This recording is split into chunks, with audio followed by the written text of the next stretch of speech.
ನಮಸ್ತೆ ವೀಕ್ಷಕರೇ, ತಮಗೆಲ್ಲ ಮತ್ತೊಮ್ಮೆ ಯೂಟ್ಯೂಬ್ ಕಾರ್ಯಕ್ರಮಕ್ಕೆ ತಮಗೆಲ್ಲ ಸ್ವಾಗತ ಸುಸ್ವಾಗತ.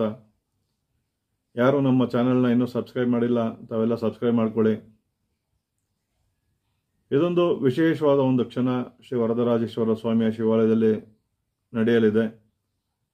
ಇದೇ ಭಾನುವಾರ 29 ಸೆಪ್ಟೆಂಬರು 2024ರಂದು ಭಾನುವಾರ ಆಗಿರೋದ್ರಿಂದ ತಾವೆಲ್ಲರೂ ಕುಟುಂಬ ಸಮೇತ ಬನ್ನಿ, ಶ್ರೀ ವರದರಾಜೇಶ್ವರ ಸ್ವಾಮಿಯ ಕೃಪೆಗೆ ಪಾತ್ರರಾಗಿ ಅಂತ ಹೇಳ್ತಾ, ಇದೇ 29ನೇ ತಾರೀಕು ಕನ್ನಡ ವಾಹಿನಿಯ ಪ್ರಸಿದ್ಧ ಕಾರ್ಯಕ್ರಮವಾದಂತಹ ಕಲರ್ಸ್ ಕನ್ನಡದಲ್ಲಿ ಬರುವಂತಹ ಮಹರ್ಷಿ ದರ್ಶನ ಅನ್ನೋ ಒಂದು ಕಾರ್ಯಕ್ರಮದಲ್ಲಿ ಪಾಲ್ಗೊಳ್ಳುವಂತಹ ಗುರುಗಳಾದಂತಹ ಶ್ರೀ ವಿದ್ಯಾಶಂಕರ ಸರಸ್ವತಿ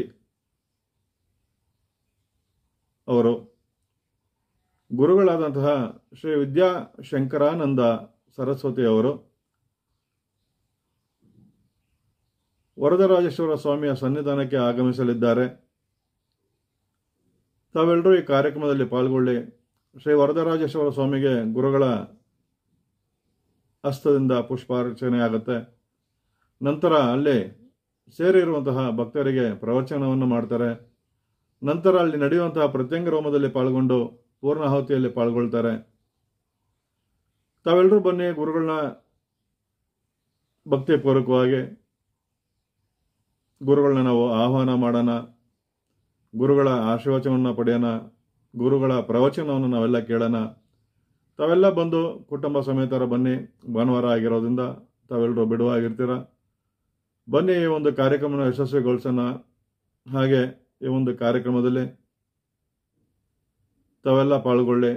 ಸುಮಂಗಳಿಯರಿಗೆ ಪೂಜೆಯನ್ನು ಗುರುಗಳ ಮುಖಾಂತರ ಮಾಡಲಾಗಿಸ್ತದೆ. ಹಾಗೆ ಗುರುಗಳ ಒಂದು ಪ್ರವಚನ ತುಂಬ ಅದ್ಭುತವಾಗಿರುತ್ತೆ. ಅದನ್ನೆಲ್ಲ ಕೇಳುವಂಥ ಒಂದು ಸೌಭಾಗ್ಯ ಇದೇ ಭಾನುವಾರ 29ರಂದು ಶ್ರೀ ವರದರಾಜೇಶ್ವರ ಸ್ವಾಮಿಯ ಶಿವಾಲಯ, ಜಡೇನಹಳ್ಳಿ, ಬಿಡದಿ, ಇಲ್ಲಿ ನಡೆಯುವಂಥ ಕಾರ್ಯಕ್ರಮಕ್ಕೆ ತಾವೆಲ್ಲ ಪಾಲ್ಗೊಳ್ಳಿ ಅಂತ ಹೇಳ್ತಾ ಧನ್ಯವಾದಗಳನ್ನು ಅರ್ಪಿಸುತ್ತಾ ಮತ್ತೆ ನಿಮ್ಮ ಭೇಟಿ ಮುಂದಿನ ಕಾರ್ಯಕ್ರಮದೊಂದಿಗೆ. ಬಹಳ ವಿಶೇಷವಾದ ಒಂದು ಕಾರ್ಯಕ್ರಮ. ಶ್ರೀಮಾನ್ಯ ಶ್ರೀ ಸಿದ್ದರಾಮಯ್ಯನವರ ಒಂದು ಮುಖ್ಯಮಂತ್ರಿ ಅವಧಿಯನ್ನು ಕಳೆದ 1.5 ವರ್ಷಗಳ ಮುಂಚೆಯೇ ಹೇಳಿದಂತಹ ಒಂದು ಭವಿಷ್ಯ ನಿಜವಾಗ್ತಾ ಇದೆ. ಬನ್ನಿ, ಅದರ ಬಗ್ಗೆ ಮುಂದಿನ ಕಾರ್ಯಕ್ರಮದಲ್ಲಿ ನಾನು ನಿಮಗೆ ತಿಳಿಸ್ತಾ ಹೋಗ್ತೀನಿ.